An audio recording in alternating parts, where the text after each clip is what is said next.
जगत में कुछ भी तुम्हारे सामने खड़ा हो, बस एक चीज़ मत छोड़ना अपनी, क्या? जिज्ञासा। बड़ी से बड़ी ताकत तुम्हारे सामने खड़ी हो गई हो, तुम्हारे पास सवाल होना चाहिए। सत्ता कांपेगी, धन कांपेगा, बल कांपेगा, प्रतिष्ठा कांपेगी, बड़े बड़े पद और ताज और तख्त सब कांप जाएंगे तुम्हारे सामने, अगर तुम्हारे पास सवाल है। सवालों को कभी मत छोड़ना। और सवालों को जानते हो क्या मार देता है? डर और लालच। जिसके पास डर है और लालच है, उसके सवाल मर जाते हैं।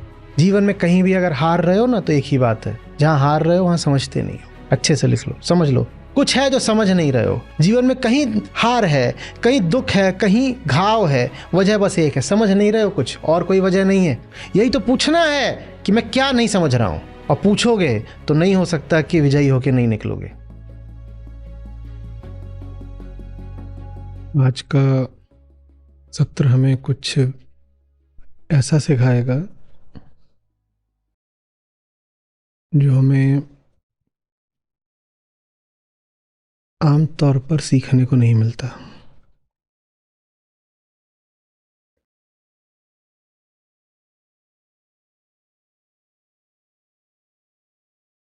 लगभग 2.25 साल पहले गीता श्रृंखला का आरंभ हुआ था, और लगभग 1 दशक से हम शीर्ष ग्रंथों और श्लोकों पर बात करते रहे हैं, 13-14 साल से। और कम से कम पिछले 2-2.5 सालों में तो ऐसा एक आध बार ही हुआ होगा कि हमने एक सत्र में एक श्लोक से अधिक की व्याख्या करी हो। कभी हुआ भी होगा तो ये हो गया कि एक सत्र में 2 श्लोक ले लिए। आज हम एक सत्र में 6, 7 या 8 श्लोक लेने वाले हैं। क्यों लेने वाले हैं? यही बात सीखने की है। आज उपनिषद हमें बहुत व्यवहारिक तरीके से कुछ अनूठा सिखाने जा रहे हैं। बात समझेंगे। 3 वर उपलब्ध हैं नचिकेता को, ठीक? और कठ उपनिषद की पूरी महिमा, गरिमा, कीर्ति, महत्व जो तीसरा वर है उस पर आधारित है। तीसरी बात पूछते हैं नचिकेता यम से कि मुझे मृत्यु और आत्मा के विषय में बताइए। ये तीसरी बात है। और वहां ही कठोपनिषद का पूरा सार छिपा हुआ है। मुझे मृत्यु का रहस्य बताइए। बताइए कि आत्मा मृत्यु के बाद होती है कि नहीं, कि इस देह का और आत्मा का कुछ संबंध है कि नहीं। और वो जो वर है और उससे संबंधित जो प्रश्न है वो इतना महत्वपूर्ण है कि यमराज सहसा कुछ बताते भी नहीं। उन्होंने ही कहा है कि मांग लो जो मांगना चाहते हो। और वो इतने उदारमना हो रहे हैं कि जब दूसरा वर मांगते हैं नचिकेता, तो जितना मांगा होता है नचिकेता ने उससे थोड़ा ज़्यादा ही दे देते हैं। दूसरे वर में नचिकेता ने कहा कि मुझे यज्ञ की पूरी प्रक्रिया जो है वो समझा दीजिए। तो नचिकेता को न सिर्फ समझा देते हैं, सुन भी लेते हैं नचिकेता से कि हाँ भाई दोहराओ, हमने जो सब बताया तुमने स्मरण कर लिया कि नहीं कर लिया। कि तो स्मरण करने की बात है, प्रक्रिया ऐसे ऐसे करना होता है, फिर ये है, फिर ऐसे वेदी बनाओ, ये आहुति दो, ये सामग्री होनी चाहिए। तो नचिकेता सब दोहरा के बता भी देते हैं। यमराज कहते हैं ठीक है, इसको स्मृतिस्थ हो गया और कंठस्थ हो गया, बात पूरी हो गई। और ये तक कह देते हैं कि अब ये जो पूरी अग्नि विद्या है ये तुम्हारे नाम से जानी जाएगी नचिकेता। नचिकेता ने ये वर तो मांगा भी नहीं, ये अतिरिक्त ही दे दिया। हमने कहा इतने इस वक्त खुले मन के हो रहे हैं, उदार मन के हो रहे हैं कि वो सब देने को अभी राजी हैं। लेकिन जब तीसरा वर मांगते हैं नचिकेता तो यमराज कहते हैं मैं नहीं। और एक के बाद एक श्लोक आएंगे, हम पहुंचेंगे वहां पर, अगले ही सत्र में पहुंच जाएंगे। एक के बाद एक श्लोक आते रहेंगे जहां यमराज कहते रहेंगे अच्छा ये ले लो, अच्छा वो ले लो। पहले वर में नचिकेता ने मांगा, यमराज ने दिया, तथास्तु, वत्स सुखी भव, खत्म। दूसरे वर में नचिकेता ने मांगा, यमराज ने कहा अरे तुम एक चीज मांग रहे हो, लो 1.5 चीज लो, जितना मांग रहे हो उससे अधिक कुछ अतिरिक्त ही ले लो, तथास्तु। फिर से और तीसरी चीज क्या मांग ली नचिकेता ने? आत्मा ही समझा दो। यमराज एकदम जैसे भौचक्के के रह गए, बोल रहे बाकी सब कुछ ले लो, ये नहीं तुमका। ये बड़े तरीके की बात है और समझने की बात है। उपनिषदों में सिर्फ श्लोकों को नहीं पढ़ा जाता, उपनिषदों में वो भी पढ़ा जाता है जो श्लोकों के बीच है। जो मंत्र कह रहे हैं सिर्फ वो नहीं सुना जाता, वो भी सुना जाता है जो मंत्र अपने मौन से संप्रेषित करना चाहते हैं। ये बात कहीं किसी श्लोक में नहीं वर्णित है कि देखो पहला वर तो आसानी से दे दिया, दूसरे वर में जितना मांगा उससे ज्यादा दे दिया, और तीसरे वर में आनाकानी करी, नचिकेता की परीक्षा ली। नचिकेता आत्मा को छोड़कर किसी अन्य विषय पर जिज्ञासा कर लें, पूरा प्रयास करा। अब कोई आपको श्लोक नहीं मिलेगा जो कहे कि ध्यान दो ध्यान दो। ये ध्यान तो आपको स्वयं ही देना पड़ेगा। ये बात श्लोक नहीं बताएगा कोई, ये बात तो आपको श्लोकों को पढ़ के स्वयं ही जाननी पड़ेगी। 3 वर हैं, 3 वरों की तुलना तो आपको ही करनी पड़ेगी। कोई चौथा श्लोक नहीं मिलेगा जो 3 वरों की तुलना कर रहा हो। एक श्लोक में एक वर, दूसरे श्लोक में दूसरा वर, तीसरे में तीसरा, और फिर एक चौथा है जो कह रहा है अरे सुनो वत्स, पीछे जो 3 थे वर उनकी पूरी प्रक्रिया की तुलना करी कि नहीं करी। ये उपनिषद आपसे नहीं कहने आएंगे, ये तो आपकी शिष्यता पर है, आपकी पात्रता पर है, ध्यान पर है आपके, कि आप खुद इस बात को देख लो कि बात क्या चल रही है। तो हमने कहा कठोपनिषद की जो सारी गरिमा है वो तीसरे वर से है, ब्रह्म विद्या, आत्मविद्या। तो आत्मविद्या से पहले जो दूसरा वर है उसमें नचिकेता कह रहे अग्नि विद्या सिखाओ। और अग्नि विद्या से संबंधित जो 6-8 श्लोक हैं उनको एक साथ लेकर के मैं एक शिक्षक के नाते आपको बता रहा हूं कि आत्मविद्या के मुकाबले अग्नि विद्या का कितना महत्व है। हम प्रतीक्षा भी नहीं करना चाहते कि 6-8 श्लोक बीते, माने 6-8 सत्र लगे और तब हम आत्मविद्या तक पहुंचे।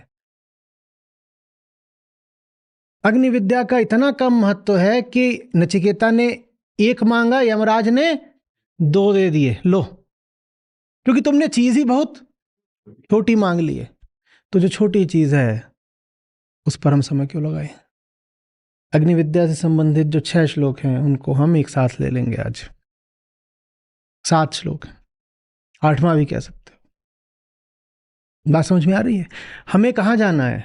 उपनिषदों का प्रतिपाद्य विषय क्या है, अग्नि विद्या या आत्मविद्या? और यहां पर आप एक आरोहण भी देखोगे। जो पहला वर था वो बिल्कुल व्यक्तिगत तल पर था, तो सबसे छोटी चीज होती है कि कोई मिला, उसने कहा कुछ चाहिए और आपने अपने लिए मांग लिया। नचिकेता ने किसके लिए मांग लिया था? अपने पिता के लिए। किसके पिता के लिए? पूरे जगत पिता के लिए। तो एकदम ही छोटी चीज थी। तो वहां तो शुरुआत होती है कि एकदम ही जो सबसे छोटी चीज होती है, देह के पिता। तो तुमने देह से संबंधित कोई बात पूछ ली, तुमने देह से संबंधित कोई बात पूछ ली। दूसरा वर किस बारे में है? कह रहे हैं अरे जो कहा जाता है कि यज्ञ इत्यादि करके स्वर्ग तुल्य सुख मिलता है, वो बता दीजिए वो सब क्या बात है। अब वो सब बातें क्या हैं? वो लोक सत्य हैं। लोक सत्य माने समाज से आ रही बात, लोक माने समाज। तो पहली बात क्या थी? देह की थी, माने तन की थी। दूसरी बात किसकी है? समाज की है, माने मन की है। और तन और मन के बाद जो तीसरी बात है वो किसकी है? वो आत्मा की है। वहां पर यमराज ठिठक जाते हैं, बोलते हैं ये नहीं बताऊंगा इतनी आसानी से। पहली दोनों बातें बहुत सस्ती थी, तुमने मांगी हमने दे दी, ये नहीं बताऊंगा तीसरे। और वहां से समझ लीजिए कि कठोपनिषद फिर अपना पूरा जो मर्म है वो हमें उद्घाटित करता है। आत्मविद्या, बड़ी गजब की बात। ये बात कब बता गए थे? हाँ, हम मानते हैं कोई इसमें ऐतिहासिक प्रमाण उपलब्ध नहीं है कि कठही ऋषि थे, उन्हीं के नाम पर है। और भी तरीके का अनुमान है कि ऐसे नाम पड़ोगे सर।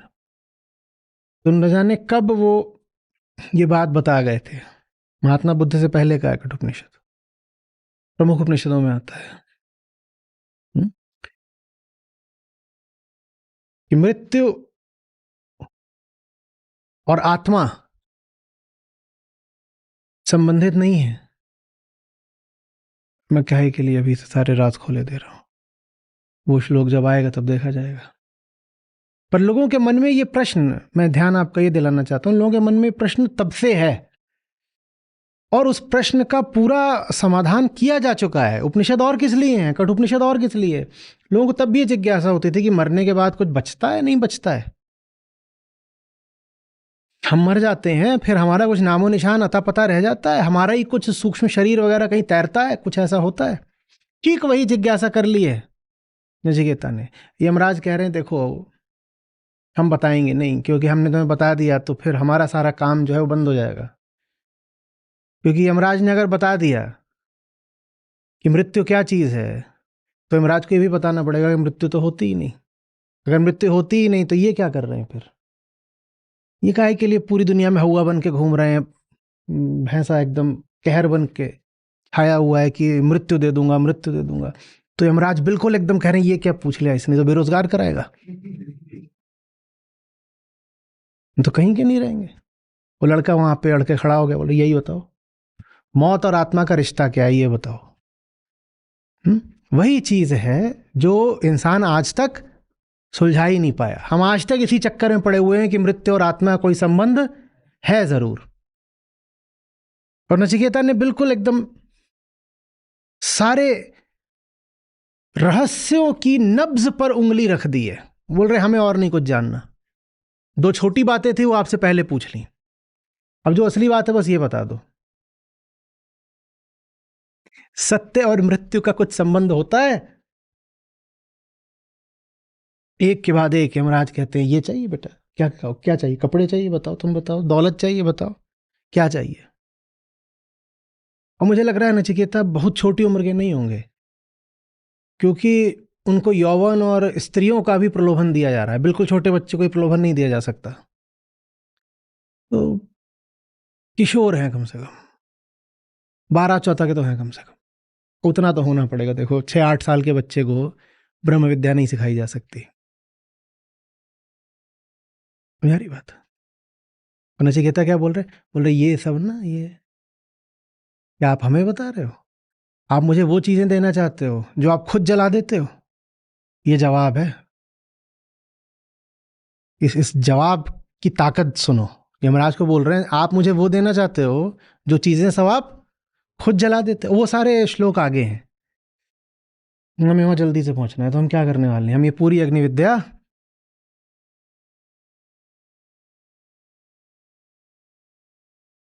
में आ रही बात। तो हमने कई बार कहा है कि आर्ष ग्रंथों में भी, शीर्ष ग्रंथों में भी 2 हिस्से होते हैं, काल सापेक्ष, काल निरपेक्ष। वो अग्नि विद्या तब बहुत महत्व की मानी जाती रही होगी। आज क्या अग्नि विद्या का आप महत्व रख सकते हो? आज आपको कोई बोले इलेक्ट्रिकल इंजीनियरिंग पढ़ाऊंगा और कोई बोले अग्निविद्या पढ़ाऊंगा, बोलो कहाँ दाखिला लोगे? बोलो जल्दी बोलो। इलेक्ट्रिकल इंजीनियरिंग के लिए कोई आपको तकलीफ नहीं होती, 20 लाख रुपए दे आते हो ना। अग्निविद्या तो एक काल सापेक्ष विद्या थी। उस समय पर एक सामाजिक प्रचलन था। और ये मान्यता थी कि जो लोग अग्निविद्या में पारंगत होते हैं उनको स्वर्ग का सुख मिलता है। वो चीज नचिकेता ने पूछ ली कि मुझे बता दीजिए वो सब क्या है। यमराज ने ही मन में कहा होगा कि लड़के ने बहुत छोटी चीज पूछ ली है, तो सब बता दिया। एक बार भी ये नहीं कहा कि अरे नहीं ये तुमने इतना बड़ा वरदान मांग लिया, मैं कुछ नहीं। तो वो पूरी बात क्या है पहले उसको पढ़ लेते हैं, फिर उस पर थोड़ी सी चर्चा कर लेते हैं। तो पहला जो वरदान था आप भली भांति जानते हैं क्या? हाँ, जाओ घर जाओ, पिताजी सारी सच्चाई समझ जाएंगे और जिस अशांति के कारण वो दुनिया भर को उपद्रव कर रहे थे वो मिट जाएगी और अब वो सुख चैन की नींद सोया करेंगे। याद आ गया? अब उसके बाद नचिकेता अब दूसरा जो वरदान है, बोले देखिए स्वर्गलोक में भय वगैरह नहीं होता और स्वर्गलोक में मृत्यु वगैरह नहीं होती, बुढ़ापा नहीं होता। देवता वगैरह वहाँ वास करते हैं ना, देवताओं को हमने देखा नहीं कि बूढ़े इत्यादि होते हैं। और मैंने सुना है कि वहाँ भूख प्यास नहीं लगती और लोग हमेशा सुखी रहते हैं स्वर्गलोक के। अब मैं प्रयास कर रहा था मुझे साखी ग्रंथ मिल जाता आज, पर साखी ग्रंथ हमारा जो है वो वहाँ स्वर्ण नगरी पहुँचा हुआ है सत्र के समय, तो मैं कैसे आपको बताऊँ। कबीर साहब ने बड़ा सुंदर बताया है स्वर्ग के बारे में। बोले पहला बंधन स्वर्ग है, जहाँ देवता जाके फंस गए सबके सब। बोले उससे नीचे का बंधन मृत्युलोक है। और जैसी कि पौराणिक अवधारणा है कि देवता ही मनुष्य बन के जन्म लेते हैं, बोले स्वर्गलोक में इतना सुख होता तो देवता खुद मनुष्य बन के मृत्युलोक में काहे को उतरते। बोले स्वर्ग अपने आप में एक बंधन है और सबसे पहले फंसने वाले देवता मनुष्य बाद में फंसे हुए हैं। तो जिन्होंने जाना है उन्होंने ये जो स्वर्ग माने सुख, स्वर्ग माने सुख, नरक माने दुख। पृथ्वी पर छोटा सुख होता है और छोटा दुख होता है। पृथ्वी पर छोटा सुख है और छोटा दुख है। तो हम सुख की ही अपनी अवधारणा को जबरदस्त विस्तार दे करके जिस लोक का निर्माण करते हैं उसको बोलते हैं स्वर्ग, और दुख के ही अपने अनुभव को हम जबरदस्त विस्तार दे के जिस लोक की रचना करते हैं उसे बोलते हैं नरक। तो समझने वाले ज्ञानी उन्होंने कहा है कि स्वर्ग मृत्यु लोक से भी बड़ा बंधन है, मृत्यु लोक से ही बड़ा बंधन है। क्योंकि मृत्यु लोक में तुमको ये पता तो है कि तुम फंसे हुए हो, लेकिन स्वर्ग को लेकर के तो तुम्हारी ये धारणा रहती है कि वहां पर अब कोई कमी कोई गुंजाइश नहीं शेष रह गई, जबकि शेष बहुत कुछ रह गया है। तो इसीलिए ज्ञानियों ने स्वर्ग इत्यादि को बार बार चुनौती दी और कहा है कि स्वर्ग नर्क वगैरह कुछ नहीं, मुक्ति चाहिए होती है। और स्वर्ग नर्क की ज्यादा बात करोगे तो स्वर्ग नर्क की कैद में फंस जाओगे, मुक्ति कभी नहीं पाओगे। एक कैद होती है मृत्यु लोक की, उसमें राहत यह है कि ये मृत्यु का लोक है तो मर जाओगे कम से कम। बोले दूसरी कैद होती है और बड़ी कैद होती है स्वर्ग लोक की, वहां तो ये माना जाता है कि मरते भी नहीं। वहां ये होता है कि जब खुद ही ऊब जाते हो तो भग जाते हो, और भग के वहां से कहां जाओगे, वहां से फिर जमीन पर आते हो मरने के लिए, क्योंकि स्वर्ग में मर नहीं सकते। पर स्वर्ग में बस अधिक से अधिक क्या मिलता है, सुख। लेकिन तुम सुख नहीं चाह रहे, तुम्हारी कामना मुक्ति की है, इसीलिए जो स्वर्ग में भी है वो भी फंसा ही हुआ है, वहां उसे सुख तो है मुक्ति नहीं है। और सुख मिलता रहे स्वर्ग में लगातार, इसके लिए आवश्यक है कि दुख की स्मृति बनी रहे। तो फिर बताओ, देवता इत्यादि भी दुख से मुक्त हो गए क्या? अगर कोई ये अभी कह पा रहा है कि वो भारी सुख में है, इसका मतलब अभी उसे दुख की स्मृति बनी हुई है, क्योंकि सुख हमेशा तुलनात्मक होता है। अगर दुख की स्मृति मिट गई तो सुख का अनुभव मिट जाएगा। अगर दुख की स्मृति भी मिट गई तो सुख का अनुभव तत्काल मिट जाएगा। सुख अनुभव ही तब हो सकता है, और सुख अनुभव उतना ज्यादा होगा जितनी प्रगाढ़ दुख की स्मृति होगी और जितनी निकट दुख की स्मृति होगी। अगर आपके जीवन में समस्या ये है कि आप सुख ही नहीं अनुभव करते, तो सुख की तरफ मत भागिए, दुख की तरफ भागिए, आपको बहुत सुख अनुभव होगा। अगर आपको जीवन में ये समस्या है कि सुख नहीं मिल रहा, सुख नहीं मिल रहा, तो गलती मत करिएगा, सुख की तरफ मत भागिएगा। उदाहरण के लिए, आपको रोज एक ही रोटी खाने को मिलती है, आपकी समस्या ये है कि भरपूर भोजन का सुख नहीं मिल रहा, तो भरपूर भोजन की तलाश में मत भागिए, 2 दिन कुछ मत खाइए, फिर जब एक रोटी भी मिलेगी तो बहुत सुख लगेगा। समझ में आ रही बात? क्योंकि सुख हमेशा तुलनात्मक होता है। जिसको अभी सुख अनुभव हो रहा है वो दुख को पीछे छोड़ नहीं पाया है। सुख बंधन है, द्वैत में अभी फंसे हुए हो। ये दुनिया का नियम रहा है। जो लोग एक स्थिति में बहुत बुरा अनुभव करते हैं, कहते हैं सुख नहीं है, सुख नहीं है, उनको उससे भी बदतर स्थिति में धकेल दिया जाता है। फिर वो अपनी पुरानी स्थिति में अपनी ही रजा से हंसते खेलते अपनी सहमति से वापस आते, कहते हैं अरे इसी में बहुत सुख था। क्योंकि सुख तुलनात्मक होता है। कोई एक स्थिति में सुख नहीं मान रहा, उसे उससे बदतर स्थिति में डाल दो, वो बहुत सुख मानने लग जाएगा। वो कहेगा मुझे पुरानी मेरी स्थिति लौटा दो। तो स्वर्ग अधिक से अधिक आपको क्या देता है?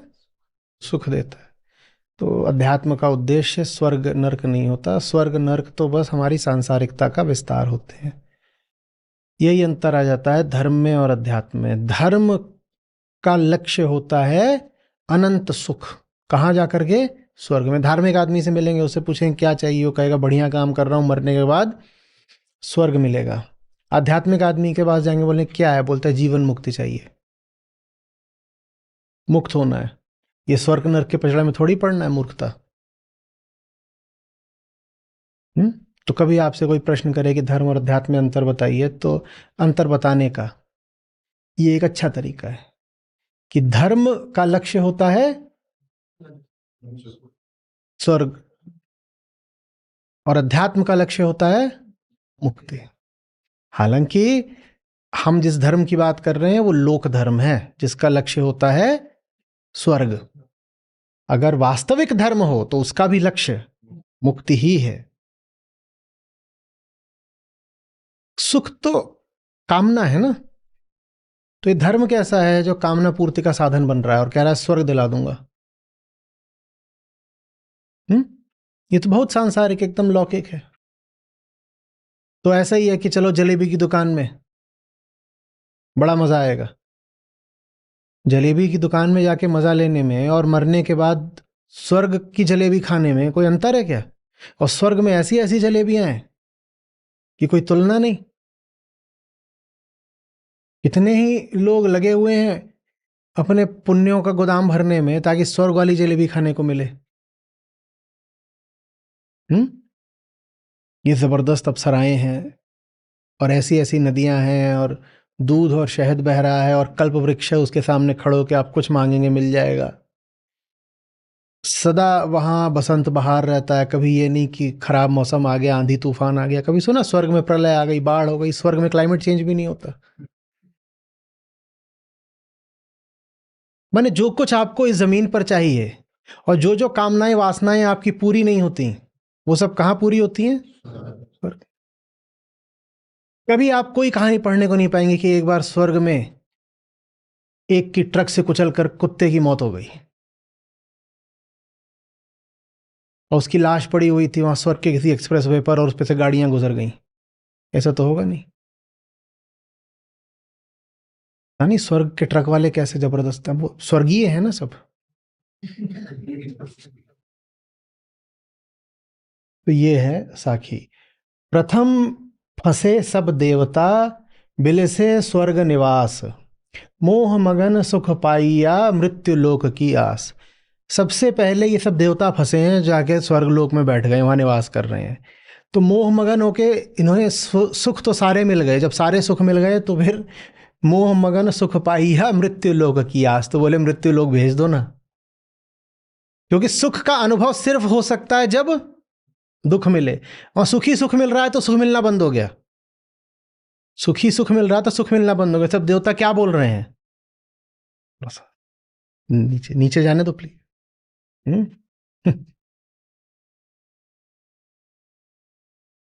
ज्ञानियों का काम ही यही रही है कि आपके मन से सुख की कामना, जिसकी शीर्ष अभिव्यक्ति होती है स्वर्ग के रूप में, आपके मन से वो सुख की कामना ही हटा दी जाए। और वो इतनी जबरदस्त कामना होती है कि उसके लिए आदमी लौकिक सुख त्यागने को भी तैयार हो जाता है। आदमी कहता है यहां पर थोड़ा त्याग वगैरह कर लो, दान कर लो, उपवास कर लो, परहेज कर लो, उसके बाद तो अप्सराएं अपने हाथों से आके खिलाएंगी। स्वर्ग की अप्सराएं आप समझ रहे हैं ना क्या है? ये दो बातों की ओर इशारा करती हैं। पहली बात, धर्म पुरुषों के हाथों में रहा है, और दूसरी बात, जिनके हाथों में रहा है वो वासना से पार नहीं गए थे। नहीं तो अप्सराएं ही क्यों होती वहां पे? अप्सराओं का पुल्लिंग क्या होगा? जो भी होता होगा वो भी होना चाहिए था। हाँ, गंधर्व। हम गंधर्वों के विषय में ऐसा कोई वृतांत हमने सुना नहीं जो अप्सराओं के बारे में सुनने को मिलता है। अप्सराओं के बारे में क्या क्या सुनने को मिलता है, ये इसके लिए पढ़ो कथाएं कि इंद्र ने अप्सरा से क्या बोला, और फिर ये अप्सरा, फिर वो अप्सरा।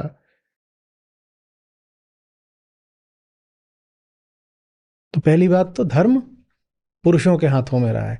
नहीं तो स्वर्ग में अप्सराएं ही क्यों हैं? और अब दुनिया भर में जहां भी जाओ वहीं है। जन्नत में हूरे हैं, उधर हेवन में एंजल्स हैं। धर्म किसके हाथ में रहा है? पुरुष के हाथ में रहा है। और जिन पुरुषों के हाथ में रहा है वो कोई बड़े सात्विक लोग नहीं रहे। नहीं तो इन षोडशी कन्याओं को काहे को वहां बैठा देते? चल रंभा और उर्वशी और मेनका, यही स्वर्ग है और क्या स्वर्ग है? उम्र उनकी बताते हैं 16। 16 माने हाई स्कूल की लड़की। सोचो कैसी होती है 10वीं की छात्रा, उसको स्वर्ग की अप्सरा बना दिया, बोलते षोडशी कन्या।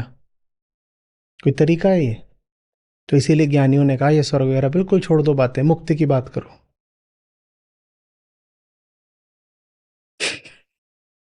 नहीं, कोई चक्कर नहीं है सब स्वर्ग वगैरह, मुक्ति की बात करो।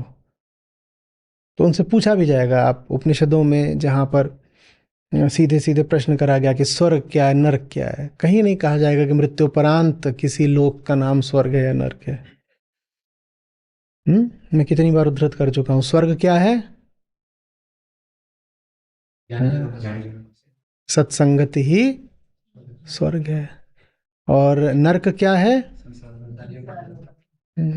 संसारियों का साथ ही नर्क है। कौन सा उपनिषद है? निरालंब उपनिषद। तो ज्ञानियों ने फिर ये परिभाषा दे दी स्वर्ग नरक की, क्योंकि लोगों के जबान पर स्वर्ग नरक के नाम, ये शब्द चढ़ गए थे, तो बोले स्वर्ग नरक, स्वर्ग नरक। तो ज्ञानियों ने कहा चलो तुम्हें स्वर्ग नरक बोलना ही है, तो स्वर्ग की ये तुम ले लो एक ऊंची और सही शुद्ध परिभाषा। क्या? कि अगर सही आदमी की संगत में, जो सुख साधु संग में सो बैकुंठ न होए, बस यही है स्वर्ग। तो बैकुंठ, बोले बैकुंठ कुछ नहीं है, यही स्वर्ग है। बैकुंठ कुछ नहीं है, जो यही है स्वर्ग, साधु के साथ बैठना ही स्वर्ग है। यही बात निरालंब उपनिषद ने कही है, बिल्कुल वही बात कि साधु के साथ बैठ गए, स्वर्ग मिल गया, बैकुंठ कुछ नहीं है।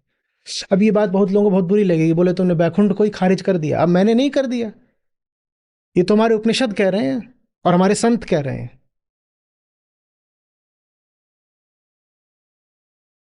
समझ में आ रही बात? स्वर्ग कहाँ है? सत्संगति में बैठे हो तो स्वर्ग है, उसके आगे किसी स्वर्ग की कल्पना मत कर लेना, कोई और स्वर्ग नहीं होता। और किसी संसारी के साथ बैठ गए, वो दुनिया भर की यही बातें कर रहा है, ये 2 रुपये अधिक कहाँ से कैसे खींच लें, देखो फलाने राजनेता ने ये बोला है, उसके पीछे ये साजिश कर रहा होगा, पड़ोस में आज कढ़ी बन रही है पर पकौड़ा हमारे यहाँ से लेंगे, यही नर्क है।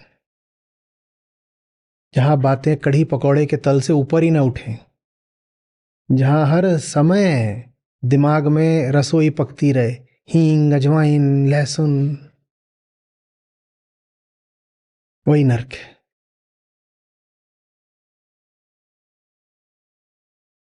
जो सुख साधु संग में सो बैकुंठ न हो, कोई और स्वर्ग नहीं मिलने वाला। अब मर जाओगे तो फिर कौन सा स्वर्ग पाओगे, फिर साधु की संगति कर लोगे तो स्वर्ग का अवसर अगर है तो अभी है, साधु के साथ बैठे हो तो स्वर्गीय हो। हंसते भी नहीं, क्या बताएं। तो इसीलिए नहीं, बात सिर्फ मजाक की नहीं थी, इसीलिए और जगहों पर कहा गया है कि सत्संगति वास्तव में मृत्यु का ही दूसरा नाम है। किसके पास बैठे, जो मार दे तुमको, किसके पास बैठे, जो मार दे तुमको, तुम स्वर्गीय हो जाओ, तुम मर गए स्वर्गीय हो गए। मरे बिना कोई ब्रह्मलीन हो सकता है क्या? वो तो आम भाषा में भी कहते हैं कि जो कोई मर जाता है तो कहते हैं ब्रह्मलीन हो गए, और ये श्री कृष्ण अर्जुन को कहते हैं ब्राह्मी स्थिति पार्थ। उसके पास बैठो जो मार दे तुमको, यही स्वर्ग है। किस मारने की बात हो रही, समझ रहे हो ना? जाके चिड़ियाघर में कूद मत जाना, शेर के पिंजड़े में। एक बेचारे के साथ हुआ था अभी कुछ साल पहले, वैसे कूदते कूदते सेल्फी ले रहा था, क्या कर रहा था पता नहीं, वो सीधे शेर में, बाघ था उसमें गिर गया, बाघ उसको उठा ले गया। यहीं दिल्ली में हुआ था, ये मत कर लेना, कोई भरोसा नहीं होता।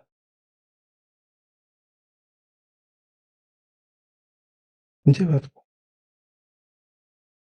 तो स्वर्ग कौन सा है? बस अब ये कितनी विसंगति की बात है,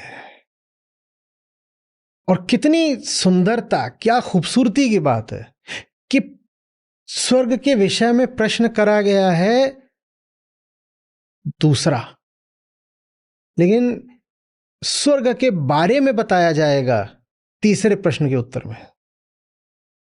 माने स्वर्ग वहां नहीं है जहां आप उसे ढूंढ रहे हो, स्वर्ग आत्मा में है। स्वर्ग वहां नहीं है जहां आप ढूंढ रहे हो, स्वर्ग आत्मा में है। तो सत्संगति भी फिर क्या है? जो देह भाव मिटा दे, जो मन को खाली कर दे, आत्मस्थ कर दे जो आपको, सो सत्संगति है। यहां बैठो और ऐसा लगे कि दुनिया भूल गए, जिसकी संगति में लगे कि सब खाली हो गया, कि जैसे पता नहीं कितनी दूर निकल आए संसार से। डर लगने लगे कि इसके साथ ज्यादा बैठे तो सब छूट जाएगा, जान लेना वही स्वर्ग है। डर लग रहा है ना, मौत आ रही है, इसके साथ बैठे तो सब छूट जाएगा, मौत जैसा डर लग रहा है, लगे कि चुनाव करना पड़ेगा, या तो इसके साथ हो सकते हो या संसार के साथ हो सकते हो, दोनों के साथ एक साथ नहीं हो सकते। डर लगे कि इसके साथ हुए तो वो छूटेगा, क्योंकि दोनों के साथ एक साथ नहीं हो सकते, जान लेना वो सत्संगति है। सत्संगति डराएगी निस्संदेह।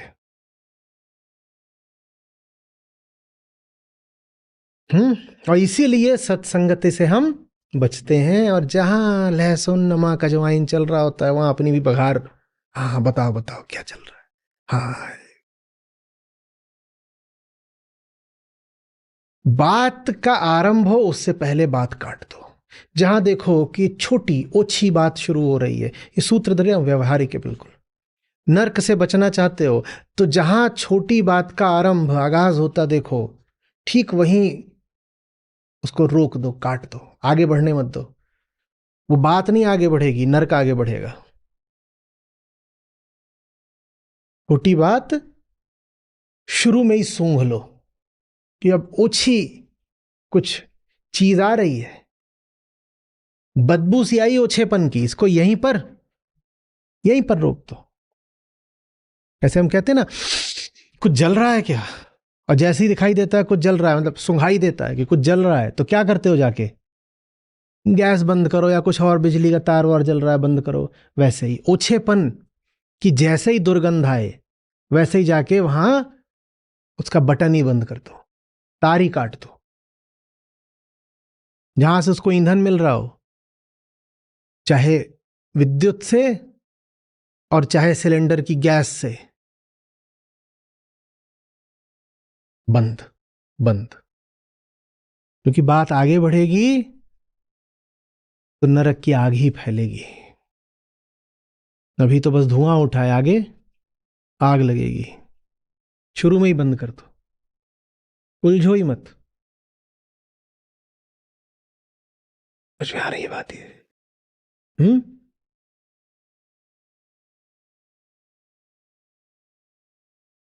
सत्संगति का एक लक्षण और बताता हूं, वो तंद्रिल कर देती है। ऐसा लगेगा जैसे किसी ने लोरी सुना दी और आप बहते जा रहे हो, बहते जा रहे हो, बहते जा रहे हो, बहते जा रहे हो, जैसे नींद खाती जा रही है, और अचकचा के अचानक जगोगे झटके में, और खौफ जकड़ लेगा। ये मेरे साथ क्या हो रहा था अभी, जैसे अपहरण हो रहा हो आपका, जैसे आपको कोई लिए जा रहा हो और आपको झटके से नींद खुली हो। ये क्या हो रहा था, डर लगेगा। झटके से नींद खुलेगी, अपने आप को बहने देना, उस क्षण पर दूर मत छिटक जाना, उस क्षण पर विरोध मत करने लगना, उस क्षण पर तार मत काट देना।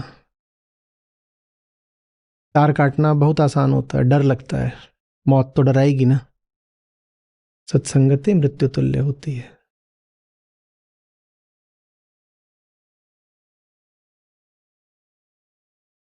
देवता क्यों आना चाहते हैं मृत्यु लोक पर, इसके पीछे कौन सा सिद्धांत है? एक शब्द में, द्वैत। क्योंकि सुख की अनुभूति होनी बंद हो जाती है अगर,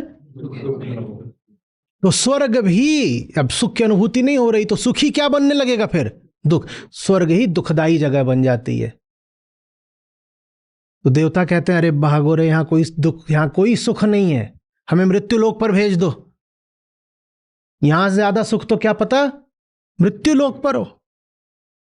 ये कौन सा स्वर्ग है जहां से एक दिन भागने की नौबत आने वाली है। तो नचिकेता जैसे थोड़ा हंस करके एक जगह पे बोलेंगे यमराज को कि महाराज, आचार्य, गुरुदेव, सर, ये आप मुझे कौन सी चीज से लुभा रहे हो? आप स्वयं जिसको मृत्यु देते हो, आप मुझे वो देना चाहते हो? आप स्वयं जिसको विनष्ट करते हो, मुझे वो देना चाहते हो? आप स्वयं जिसको जला देते हो, मुझे वो देना चाहते हो? बच्चा समझा है क्या? समझ में आ रही हो बात? आगे आएगा क्या? बच्चा समझा है क्या? खिलौने दे रहे हो, कौन से खिलौने? जो स्वयं आप छीन लोगे। ये आप जितनी बातें बता रहे हो ना, धन दौलत, ये वो, ये सारी चीजें तो कौन छीनता है? मृत्यु ही छीन लेती है। जो स्वयं आप छीनोगे वो चीजें मुझे दे रहे हो, ये तो ऐसे नहीं।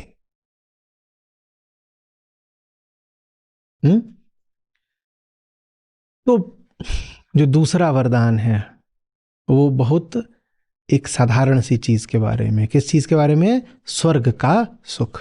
और स्वर्ग के सुख के निमित्त जो भी लौकिक प्रक्रियाएं हैं और विश्वास हैं, मान्यताएं हैं, यमराज सिखा देते हैं, कहते हैं ये सब है। तो आगे 13वां श्लोक आता है, कहते हैं कि मैं जानता हूं कि स्वर्गलोक बड़ा सुखदाई माना जाता है और स्वर्ग की प्राप्ति का साधन अग्नि विद्या होती है। तो मुझे जो है वो अग्नि विद्या आप सिखा दें, ये मेरा दूसरा वर है। तो यमराज बिल्कुल तत्काल, जिसको हम कहेंगे खट से, तत्क्षण कहते हैं यमराज, हाँ बिल्कुल नचिकेता। अभी लोग अग्नि विद्या माने क्या? अग्निहोत्र की विद्या, ठीक है, यज्ञ की विद्या की, और कर्मकांड। कर्मकांड अभी यहाँ उस यज्ञ की बात नहीं हो रही है जो कृष्ण वाला यज्ञ। कृष्ण वाला यज्ञ कौन सा है? वो तीसरे वरदान में आएगा। तो कृष्ण वाला यज्ञ है वो आएगा, पर वो आगे आने वाला है। अभी कौन सा यज्ञ है? ये कर्मकांड वाला है। तो हे नचिकेता, स्वर्ग दिलाने वाली अग्नि विद्या को मैं बिल्कुल तुम्हें अच्छे से बता दूंगा। और ये लो, ये तुम्हें मैं बताता हूँ, ये बुद्ध की गुफा में ये छुपी रहती है अग्नि विद्या, और उसका जो रहस्य है वो ये रहा। और फिर जो रहस्य है वो बताने की आवश्यकता भी नहीं समझी जा रही है उपनिषद में। कहा जा रहा है, बीच 15वां श्लोक है कि ये कहकर यमराज ने वो पूरी अग्नि विद्या का नचिकेता को उपदेश दे दिया। क्या उपदेश दिया ये नहीं बताया जा रहा है, बस दे दिया। ठीक है, समाप्त कह सकते हो आप कि बस निपटा दिया। तो हम भी पहले कभी एक सत्र में हमने 6-8 श्लोक लिए। हम कह रहे हैं जब यमराज और नचिकेता के बीच में भी यही चल रहा है तो हम काहे के लिए एक श्लोक पे अटके बैठे रहे?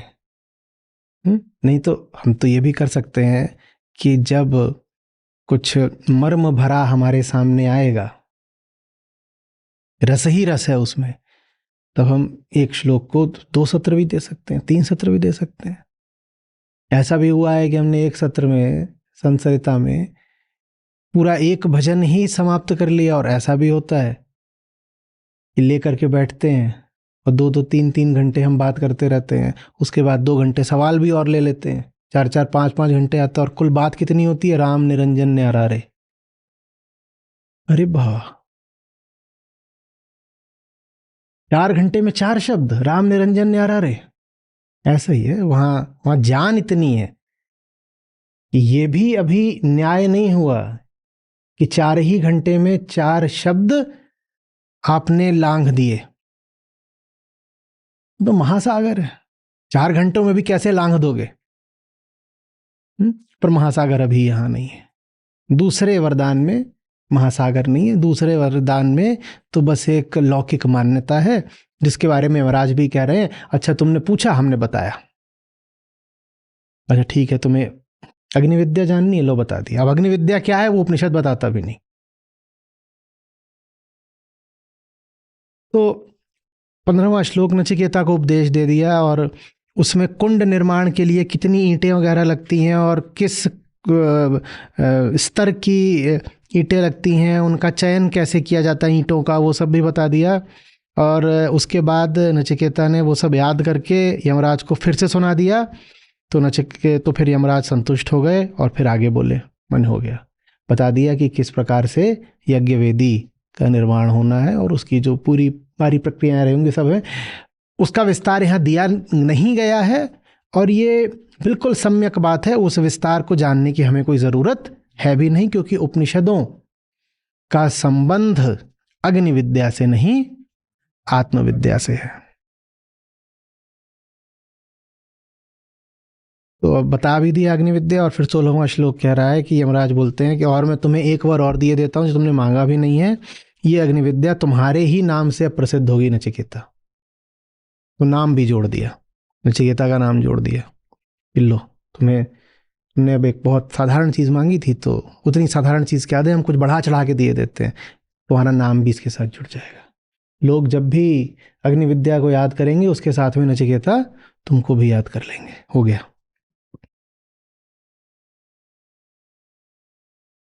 तो और साथ में बोले कि मैं तुमको ये अनेक रूपों वाली रत्नों की माला भी दिए देता हूँ। अब ये रत्नों की माला दोनों तरह की हो सकती है। जो यज्ञ का विज्ञान है, उसको समझा दिया तो उसको भी हो सकता है रत्न बोला जा रहा हो। ये भी हो सकता है कि यमराज सचमुच भौतिक रत्नों की माला ही दे रहे हो, क्योंकि जब हम आगे जाते हैं तो हम पाते हैं कि यमराज सचमुच नचिकेता को प्रलोभित करने की कोशिश कर रहे हैं, उसको स्वर्ण आदि बता करके। जब आगे स्वर्ण आदि दिखा सकते हैं तो हो सकता है कि यहाँ पर भी जो रत्न हो वो वास्तव में बस साधारण लौकिक रत्न ही हो। और ये भी हो सकता है कि रत्नमाला से आशय हो कि जो यज्ञ विज्ञान तुमने पूछा है, उसी यज्ञ विज्ञान में मैं तुम्हें कुछ कीमती बातें बताए देता हूं, उन कीमती बातों को कह दिया हो कि रत्नमाल है। ठीक है।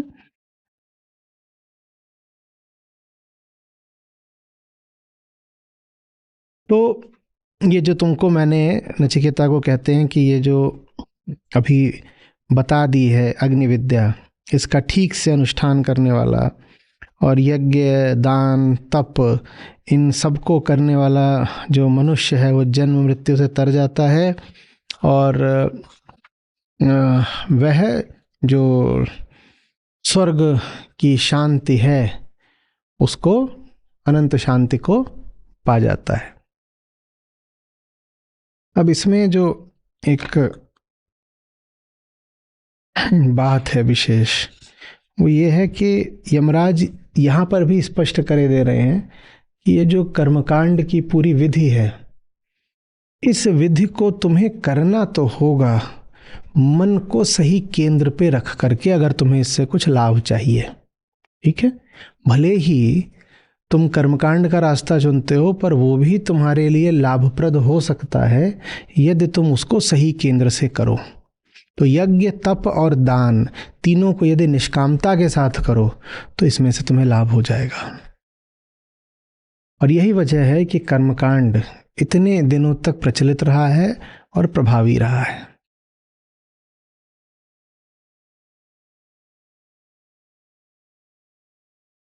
यमराज एकदम इसका ही देते, कहते हैं कि इसका अनुष्ठान अगर कर रहे हो तो वेदों के साथ जोड़ कर करना। और वेदों के साथ जोड़ना माने किसके साथ जोड़ना? वेदांत के साथ जोड़ना। वेदांत माने ज्ञान, माने जो कर रहे हो अगर वो तुमने ज्ञान के साथ जोड़ दिया तो तुम्हें लाभ हो जाएगा नचिकेता। मात्र यज्ञ करने से नहीं होगा, यज्ञ सही केंद्र से अगर करा, उपनिषदों के ज्ञान के साथ यदि यज्ञ कर रहे हो, और यहाँ पर यज्ञ से आशय है वही जो भौतिक यज्ञ है, उपनिषदों के ज्ञान के साथ यदि यज्ञ कर रहे हो तो यज्ञ तुम्हारे काम आ जाएगा, उपनिषदों के ज्ञान के बिना नहीं। इसी तरह से यज्ञ दान तप तीनों करने तो हैं, पर ये भी तभी काम आएंगे जब ये निष्काम होकर तुमने करे। निष्काम होकर नहीं करे तो भी तुम्हारे काम नहीं आएंगे। 17वां श्लोक है ये। और यदि तुमने वेदों के ज्ञान के साथ और निष्कामता के साथ करा तो हे नचिकेता जन्म मृत्यु से तर जाओगे, अनंत शांति को पाओगे। ठीक है। तो अब बात ऊंचाई लेने लग गई है। पहले तो बात ईंटों के तल पर थी पिछले श्लोक में, कि कितनी ईंटें लगनी है, किस गुणवत्ता की लगनी है, किस जगह से चीज आएगी, आहुति में क्या डालना है, और तमाम सामान, ये सब बात थी। यमराज ने वो सब बताने के बाद अब बात में एक विशिष्टता जोड़ी है, एक शर्त जोड़ी है। क्या? कि वो सब करो जब तो ज्ञान के साथ करना और निष्काम होकर के करना, अगर शांति चाहिए तो, नहीं तो वो सब करने से कुछ नहीं मिलेगा। ठीक है। तो फिर आगे 18वां श्लोक कहते हैं कि ईंटों ये स्वरूप कितनी होनी चाहिए और संख्या कितनी होनी चाहिए और अग्नि कौन सी चुननी है। यज्ञ में भी कई तरह की जो अग्नियां होती हैं उनका उल्लेख हमें मिलता है वेदों में। ठीक है। काली कराली इस तरह करके आता है कि कौन सी अग्नि यज्ञ में सर्वोत्तम मानी गई है। ये जो पूरी चीज है बड़े विस्तार से वर्णित है। कर्म कांड जो होता है ना, वो ऐसा नहीं कि बस बैठ करके, उसमें भी सब होता है कि ऐसी ऐसी मिट्टी हो, ऐसी लकड़ी हो, इतने बजे बैठना है, इतनी देर तक बैठना है, इतनी चीजें डालनी है। और इन्हीं सब बातों का ज्ञान पुरोहित वर्ग को होता था, और यही ज्ञान फिर उनकी विशिष्टता होती थी जो आम आदमी नहीं जानते थे। अच्छा ये छोटे छोटे जो उसके विवरण होते थे, डिटेल्स होते थे, वो आम लोगों को नहीं पता होता था। अच्छा ऐसे रखो, नहीं ये है ये है, अरे नहीं नहीं नहीं, नारियल उस जगह नहीं रखा जाएगा, इस जगह रखा जाएगा, धागा ऐसे नहीं बंधेगा, ऐसे बंधेगा, फलानी चीज़ बंधनी है तो दाएं से बाएं नहीं बंधेगी, बाएं से दाएं बंधेगी। अच्छा ठीक है ठीक है ठीक है। छोटे को अगर लगा रहे हो तिलक तो कौन सी उंगली से लगाओगे? इस उंगली से लगाओगे। बड़े को लगा रहे हो तो इस उंगली से लगाओगे। स्त्री के साथ कोई विधि हो रही है तो इस तरीके से होगी, पुरुष के साथ हो रही तो अलग तरीके। ये सब चीज़ें वो सब तो बता दिया यमराज ने। वो सब बताने के बाद बोले ये सब जो भी है अगर ज्ञान के साथ होगा, निष्कामता के साथ होगा तो लाभ दे जाएगा, नहीं तो लाभ नहीं मिलेगा। आगे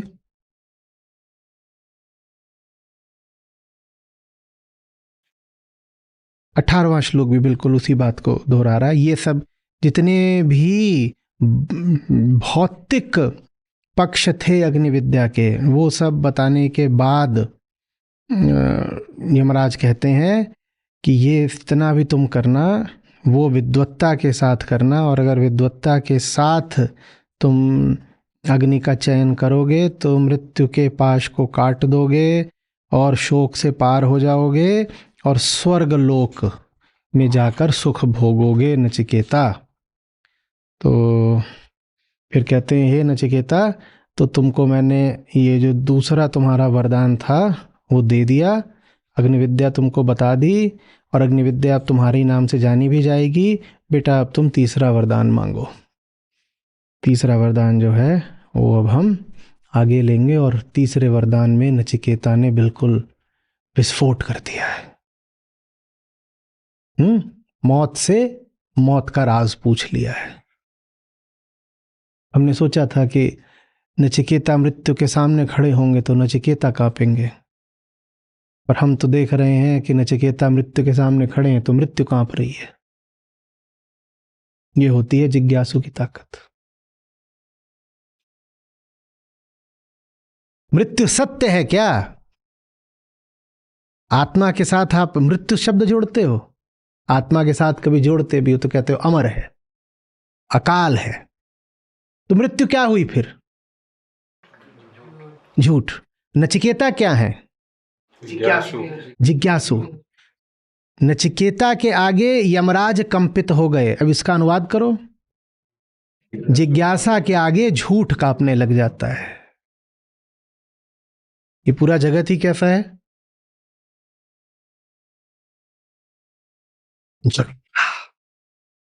झूठ बोलो तो बड़ा सम्मान दे दिया। इतनी साफ भाषा में गंदी चीज का नहीं उल्लेख करते। कैसा है? जैसे हम अपने गधे को क्या बोलते हैं? गदहा। और उसको बिल्कुल जैसा वो है वैसा ही पुकारना है, बोले गदहवा। तो जगत झूठ है ये बोल के ऐसा लगता है जैसे कि कुछ उसको आदर सा दे दिया। कि जगत क्या है?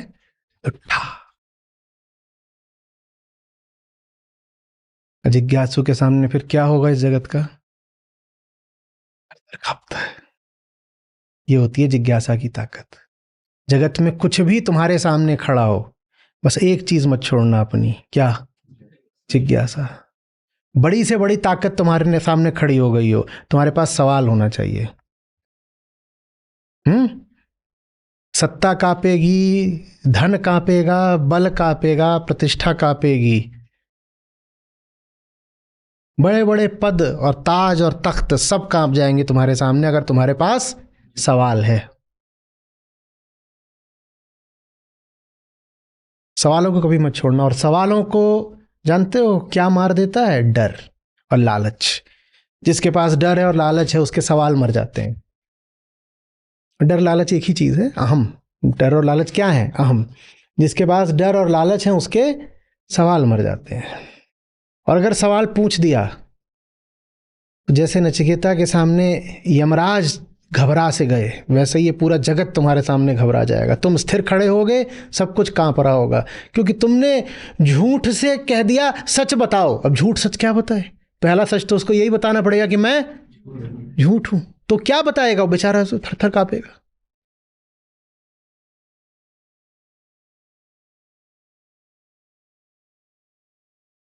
क्या विचित्र दृश्य है। कल्पना करो, जब चित्रित भी किया जाता है तो नचिकेता को ऐसे ही दिखाया जाता है, बालक। कभी कठोपनिषद का कहीं चित्रण देखा है? ऐसे ही गूगल करोगे तो भी आएगा, कठोपनिषद लिखोगे तो आ जाएगा। यमराज कैसे दिखाई जाते हैं? 6.5-7 फुट का जबरदस्त कोई काले रंग का दिखाते हैं, और मुकुट भी इन्होंने पहन रखा होता है तो उसमें ऐसे भैंसे वाले सींग निकले होते हैं, देखा? और बगल में वो खड़ा भी होता है पार्किंग में।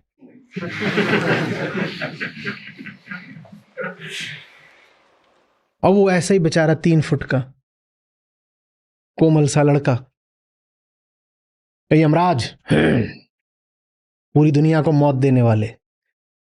और देखो वो उसने कुछ पूछ दिया और यमराज कैसे हो रहे हैं, नहीं नहीं बेटा ये नहीं, नहीं। अच्छा कुछ और पूछ लो। ये सब नहीं है, गंदी बातें, ऐसे नहीं करते, डराते भी हैं उसको। वो कुछ नहीं, जो पूछा वो बता सकते हो तो बता दो, नहीं तो कह दो कि वरदान तुम्हारा खाली गया। कह दो कि झूठ मूठ ही कह दिया था, जो मांगना है मांग लो, देने की तुम में सामर्थ्य नहीं। मान लो कि दे सकते नहीं थे और ढोल बजा दिया कि मांगो मांगो। जिज्ञासा, क्या जिज्ञासा? सत्य कैसे मिलता है? मात्र एक साधन है, सब साधनों को त्याग कर इस एक साधन को पकड़ लो, जिज्ञासा। छोड़ दो बाकी सारे साधन, छोड़ दो। जिज्ञासा के अलावा कुछ नहीं है जो सत्य को अनावृत करेगा। पूछो पूछो पूछो, मानो नहीं, पूछो। बोलो ऐसे कैसे? ये सुंदरतम शब्द है, हमें लगता है एकदम ऐसे ही मिट्टी के हैं, साधारण हैं, आम लोक भाषा के हैं, तो हमें लगता है इनमें दम नहीं है। बहुत बड़े शब्द हैं, गजब महिमा इन शब्दों की। ऐसे कैसे? नहीं बताओ, नहीं बताओ, नहीं बताओ, नहीं अर्थ का अनर्थ मत कर लेना। नहीं के बाद क्या? हाँ, नहीं बताओ। ऐसे नहीं समझ में आया, फिर से बताओ। कोई पूछे आ गया समझ में? हाँ, मेरे जैसा कोई गुंडई दिखाए, आ गया समझ में? अब समझ में आया नहीं है, पर अरे बैठे हुए हैं आचार्य जी हैं तो जल्दी से मुंडी हिला दी। हाँ, ऐसे नहीं करते। नहीं आया तो नहीं आया, आ गया समझ में? नहीं आया। समझा सकते हो तो समझा दो, नहीं तो कोई बात नहीं। कोई आपने हमारा ठेका थोड़ी लिया है, हर आदमी की मुक्ति की जिम्मेदारी उसकी अपनी है। आप हमारी सहायता करने आए, आपका आभार, पर हम झूठ तो नहीं बोलेंगे कि हमें समझ में आ गया। आपने प्रयास करा, निस्संदेह आभार आपका, पर हमें समझ में नहीं आया। इसमें कोई अपमान की बात नहीं हो गई, ना आपका अपमान है ना वक्ता का अपमान है। आपको नहीं समझ में आया तो नहीं समझ में आया भाई, झूठ काहे को बोलें, क्या आ गया? आ गया समझ में? आओ। क्या है, किस ग्रंथ पे बात हो रही है अभी? लाउत्जू पे हो रही थी ना? ऐसा ही। जिज्ञासा को मरने मत दो, इतना सस्ता नहीं बेच देते जिज्ञासा को। जिज्ञासा सिर्फ एक दाम पर बिक सकती है, क्या? ज्ञान। ज्ञान मिल गया तो कहोगे ठीक है, अब जिज्ञासा हटा दी। ज्ञान जब तक नहीं मिला जिज्ञासा नहीं बिकेगी। कोई पूछे जिज्ञासा का मूल्य क्या है, हम तुम्हारी जिज्ञासा खरीदना चाहते हैं, मूल्य क्या है, क्या उत्तर दोगे? ज्ञान। बोलो तुम हमें ज्ञान दे दो, हम जिज्ञासा छोड़ देंगे। और जब तक ज्ञान नहीं दोगे जिज्ञासा नहीं छोड़ेंगे। समझो, जीवन में कहीं भी अगर हार रहे हो ना तो एक ही बात है, जहां हार रहे हो वहां समझते नहीं हो। अच्छे से लिख लो, समझ लो, कुछ है जो समझ नहीं रहे हो। जीवन में कहीं हार है, कहीं दुख है, कहीं घाव है, वजह बस एक है, समझ नहीं रहे हो कुछ, और कोई वजह नहीं है।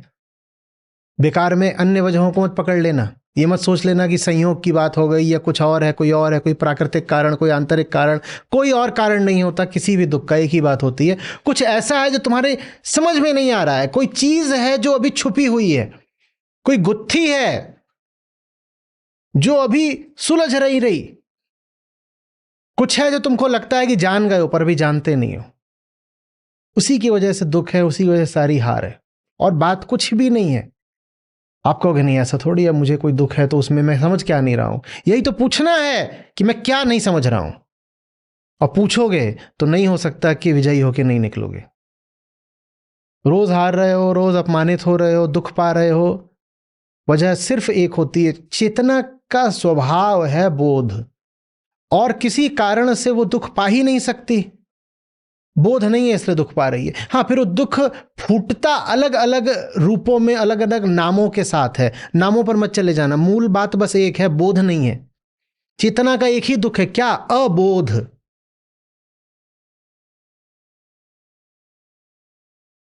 नहीं, पर मेरा दुख तो यह है कि मैं गरीब हूं, पैसे नहीं है। नहीं नहीं नहीं नहीं, ये ऊपरी बात है, अंदर की बात कुछ और है। नहीं, पर मेरा दुख ये है, नौकरी नहीं लग रही। हाँ हाँ, ऊपर की बात, अंदर की बात कुछ और है। मेरा दुख ये है, मेरी कोई इज्जत नहीं करता। ऊपर की बात है, तुमने ऊपर की बात को ही समझ के आखिरी उस पर ढक्कन लगा दिया है। तुमने जिज्ञासा का अंत कर दिया है ऊपर ऊपर ही। तुमने जिज्ञासा को भीतर बैठने नहीं दिया है, दूर तक जाने नहीं दिया है। दुख आया, जिज्ञासा ने पूछा दुख क्यों है, तुमने कह दिया क्योंकि इज्जत नहीं है, और जिज्ञासा को तुमने वही बंद कर दिया। नहीं, यही गड़बड़ कर दी है। रुक जाओ, इतनी आसानी से नहीं, बड़ी महंगी चीज है, इतनी आसानी से नहीं छोड़ते उसको। किस चीज की बात कर रहा हूं? जिज्ञासा की। सस्ते जवाबों जल्दी से पेट मत भर लिया करो। ये सब सस्ते जवाब है, बहुत सस्ते जवाब है। और ये एक चीज है जो मेरे लिए व्यक्तिगत रूप से बहुत सहायक रही है। मैं सस्ते जवाब ना अपने स्वीकार करता हूं ना किसी और के। हाँ भाई राघव, जब कह दिया था कि आ जाया करो सत्र के बाद और बैठ करके कर लिया, आए क्यों नहीं? नहीं, वो नींद लग गई थी। ये जवाब झूठा नहीं है, बस सस्ता है। हाँ, नींद लगी थी, ये तो बात सही है, पर नींद के पीछे एक और नींद है जिसका तुम जिक्र करना नहीं चाह रहे। और नींद के पीछे की नींद के पीछे एक गहरी वृत्ति है जो तुम्हारा चुनाव है, उसका भी तुम जिक्र करना नहीं चाह रहे। ये सस्ता जवाब है, और सस्ता जवाब तुम्हारी प्रगति में बाधक बनेगा। ये तुम्हें आगे नहीं जाने देगा, और तुम बिल्कुल निकल लेना चाहते हो। तुम चीज को बहुत सस्ते में निपटा देना चाहते हो, ये बोल के कि नींद लग गई थी। नींद की बात ही नहीं है, बात नींद की बिल्कुल भी नहीं है। तुमने जिज्ञासा यहीं पे रोक दी बिल्कुल। वो कहते हैं ना, वो कौन सी फिल्म थी कि भाई रे ये तो खत्म होने से, शुरू होने से पहले ही खत्म हो गई। हाँ, तो अपने कमरे में घुसता, बोलता है ये तो शुरू होने से पहले ही खत्म हो गया, छोटा सा कमरा होता है। वैसे ही तुम्हारी जिज्ञासा शुरू होने से पहले ही खत्म हो जाती है। सोचते भी नहीं कि सवाल किसने पूछा है। अरे मैंने पूछा है। जब मैं सवाल पूछूं तो मैं ऊपर पर की बात तो कोई पूछता ही नहीं। अगर मैंने पूछा है कि क्यों नहीं आए, तो थोड़ा उपनिषदों के स्तर का उत्तर दो, कहीं गहरे बैठो। तुम अन्नमय कोश पे ही सोते रहते हो।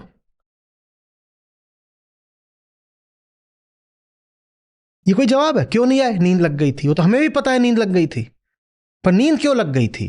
क्योंकि थके हुए थे। और तो हमें भी पता है थके हुए थे, पर थके क्यों हुए थे? जरा आगे बढ़ो। झट से जबान में जो यहां रखा हुआ था पट से बाहर फेंक दिया। जैसे कई लोग बोलते हैं, देखा उनके थूक। उनके पास सामने खड़े होकर बात मत करना कभी। जितनी देर में बात करोगे उतनी देर में नहा लोगे। ना ये जवाब खुद को दो, ना किसी और को दो। काम क्यों नहीं किया? नींद लग गई थी। ये कोई जवाब है? बिल्कुल एकदम ऊपर ही जवाब है।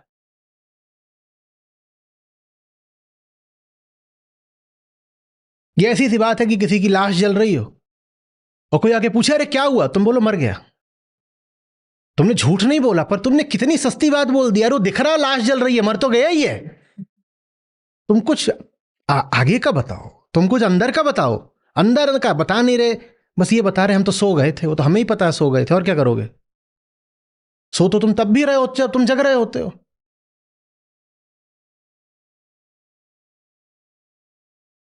समझ में आई बात?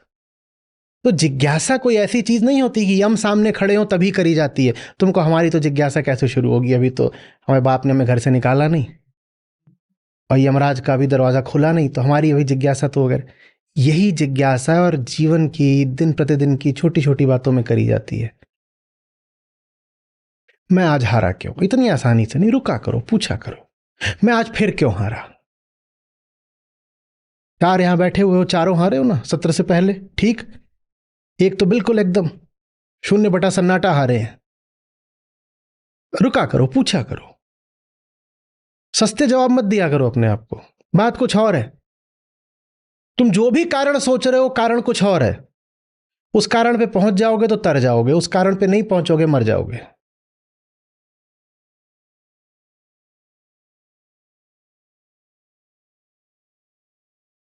जब सत्य अमूल्य होता है तो सस्ता जवाब सच कैसे हो सकता है, बोलो। और हमारे पास बस सस्ते जवाब होते हैं, एक क्षण नहीं लगता खट से जवाब दे देने में, अपने आप को, किसी और को भी।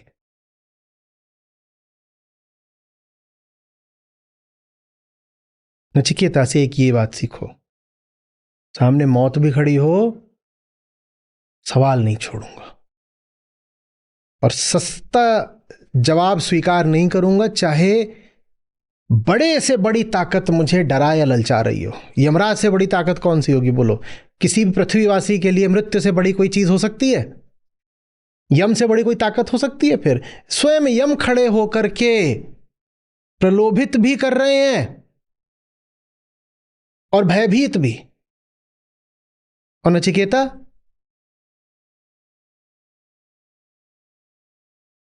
नहीं, वही बताओ जो पूछा।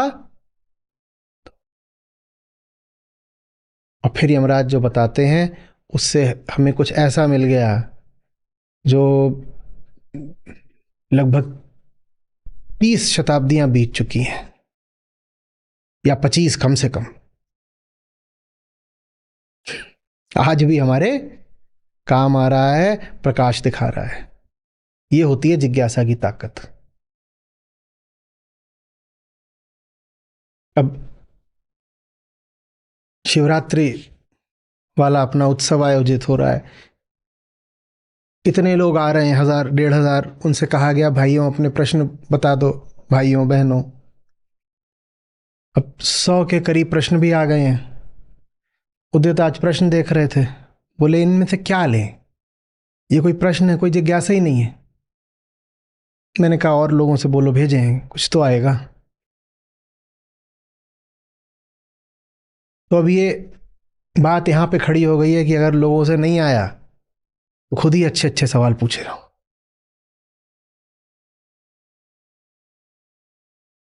ऐसे बैठ करके सुनने से नहीं होगा, नहीं तो निष्क्रियता होती है। ऐसे तो खाली कुर्सी भी सुन रही है। अगर आपके और हमारे बीच में कोई चैतन्य संबंध नहीं बन रहा तो इस कुर्सी ने भी सुना, वो कुर्सी वहां रखी हुई है, मेरे शब्द तो उस कुर्सी तक भी पहुंच रहे हैं, मेरे शब्द आपके कान तक भी पहुंच रहे हैं। अंतर बताओ क्या है? अंतर यह है कि कुर्सी जिज्ञासा नहीं कर सकती, आप कर सकते हो। आप भी नहीं कर रहे जिज्ञासा तो आप कुर्सी हो। गजब बात हो गई, कुर्सी कुर्सी पे बैठ गई और एक कुर्सी दूसरी वाली को कह रही है तू कुर्सी है, मैं कुर्सी नहीं हूं।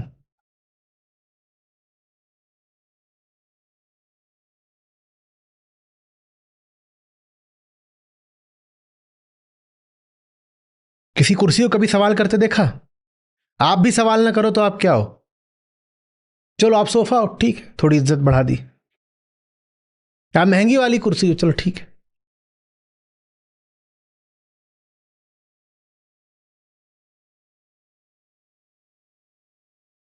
आई बात समझ में कुछ? सुनते भी नहीं, प्रश्न पूरा होने से पहले ही एकदम खट से स्वचालित यंत्र की तरह ऐसे हिल जाता है। सोचो, पहले पूछो अपने आप से, सचमुच आई है क्या समझ में?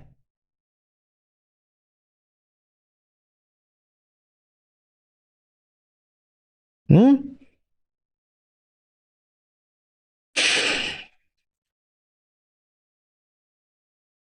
प्रणाम आचार्य जी।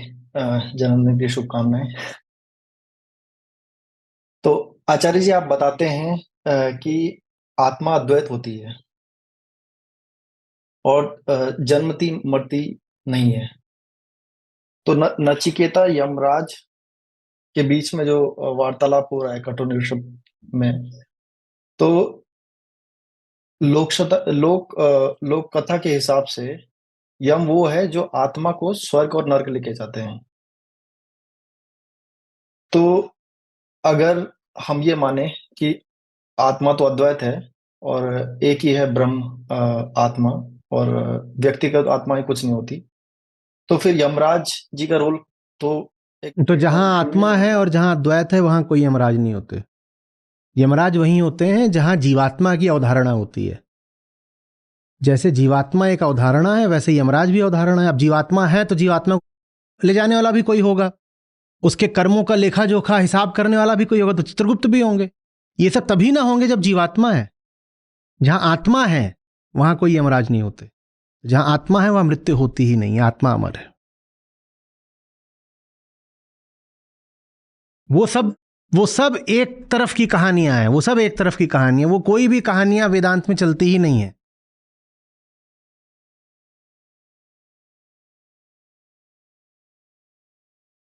जीवात्मा, स्वर्ग, नर्क, यमराज, वैकुंठ, वैतरणी, ये सब एक तरफ की कहानियां हैं। उनका अद्वैत वेदांत से कोई संबंध नहीं है।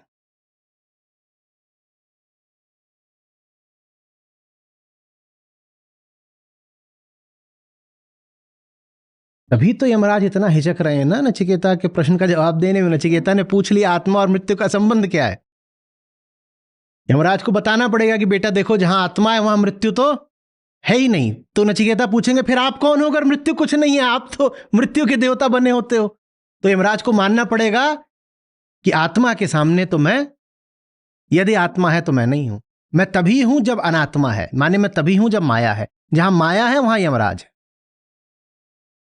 जहां माया है वहां यमराज है। यमराज है कि नहीं है वो निर्भर करता है कि तुम कौन हो। तुम आत्मा हो तो यमराज नहीं है, तुम देह हो तो यमराज है।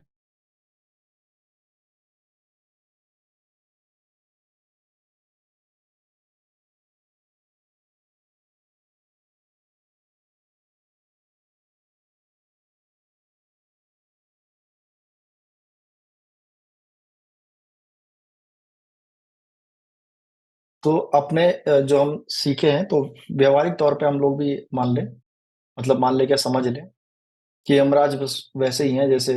ऐसे कैसे? माने देह तो है, मैं तो देह हूं, पर मृत्यु कुछ नहीं होती। यमराज माने मृत्यु। तो हमें मान लेना चाहिए कि मैं देह हूं पर मृत्यु कुछ नहीं होती, है ना? ठीक है ना? तो मृत्यु तो है ही। हाँ, तो फिर यमराज भी है। जब तक आप देह हो तो यमराज तो है। तो बार बार इसीलिए संतों ने बार बार यम का नाम आपको याद दिलाया है। कबीर साहब की आप साखियां सुनो, बार बार कहते हैं जई हैं जम के द्वार। ये किनको बोला जा रहा है? जो देह बने बैठे हैं। जो देह बना बैठा है वो तो मरेगा, जो जन्म लिए बैठा है वो तो मरेगा। हमारे देवेश जी रोज गाते हैं जन्म लिया तो मरेगा। इसलिए याद आ रहा है क्योंकि आज ही मेरे लिए भी गाने वाले हैं। हमारे यहाँ की ये रस्म है, जिसका जन्मदिन होता है उसको पीट पाट के सुनाया जाता है जन्म लिया तो मरेगा। नहीं, मान मत लेना कि तुम्हारा आज जन्म हुआ था, क्योंकि जन्म अगर लिया है तो मरना भी पड़ेगा फिर। तो ये मत कह दीजिएगा कि मैं तो देह हूं पर यमराज नहीं होते। जब तक देह है तो यमराज तो है। यमराज सिर्फ किनके लिए नहीं है? जो मिट गए, जो स्वयं मर गया उसको मौत अब नहीं मारेगी।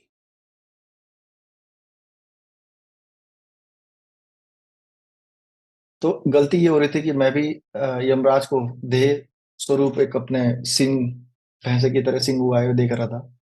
तो शायद बस उसको यमराज माया का दूसरा नाम है, लिख लीजिए अच्छे से।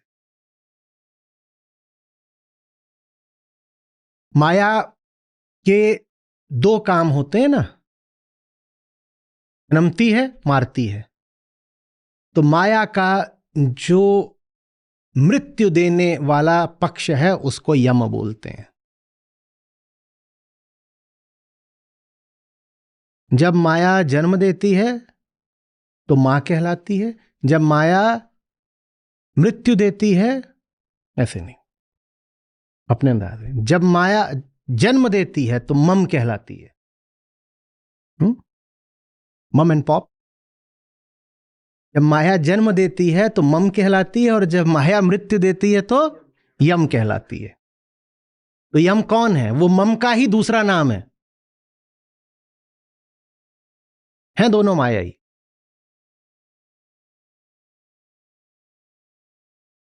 और जो हमने सीखा तो इसी वजह से माया की वजह से ही वो सारे व्यवहार रूपी बातें नचिकेता से कर रहे थे कि तुम्हें स्त्रियां दे देंगे, तुम्हें धन दे देंगे। तो अब समझ में आ रहा है कि वो माया का ही माया ही है जो नचिकेता को।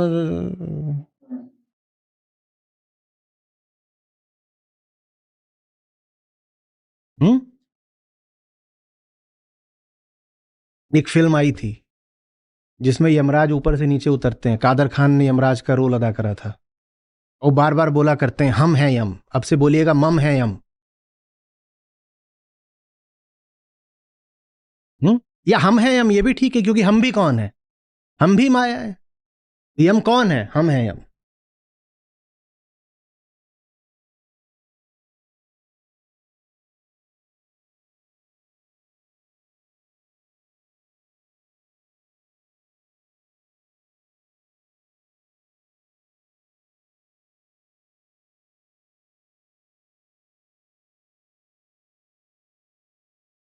और आचार्य जी, एक और प्रश्न था जो आपने बताया कि क्योंकि यमराज ने सेकंड जो थी उनकी कि यज्ञ क्या होता है, इसमें इतनी ईंटें लगनी चाहिए, मिट्टी होनी चाहिए या ये होना चाहिए।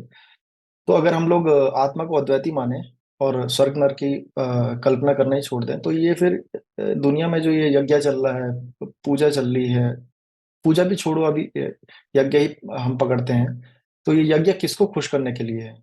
अपनी कामनाओं को।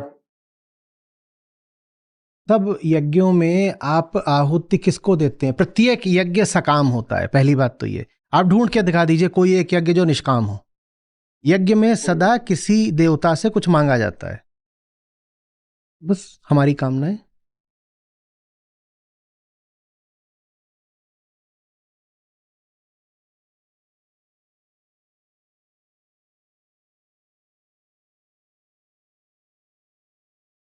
उन्हें कहते ही हैं काम में कर्म। कर्म कांड माने काम में कर्म।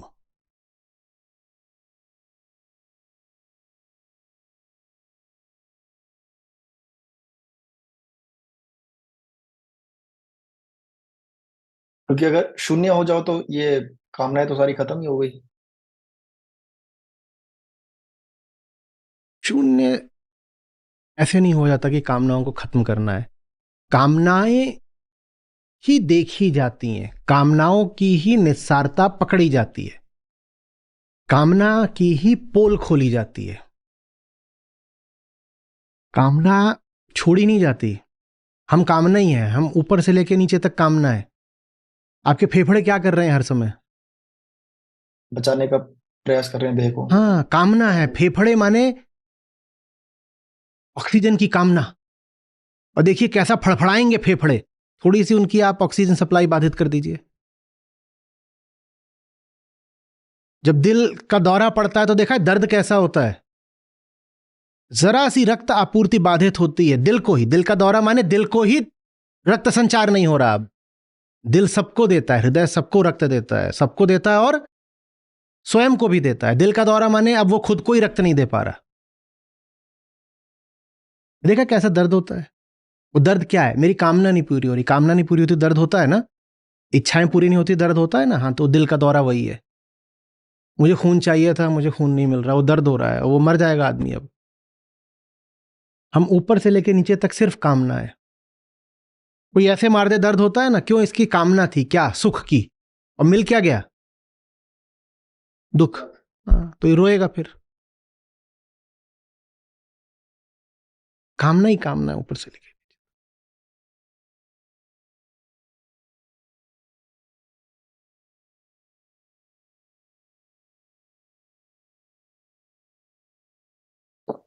ठीक है, ठीक है, प्रणाम जी।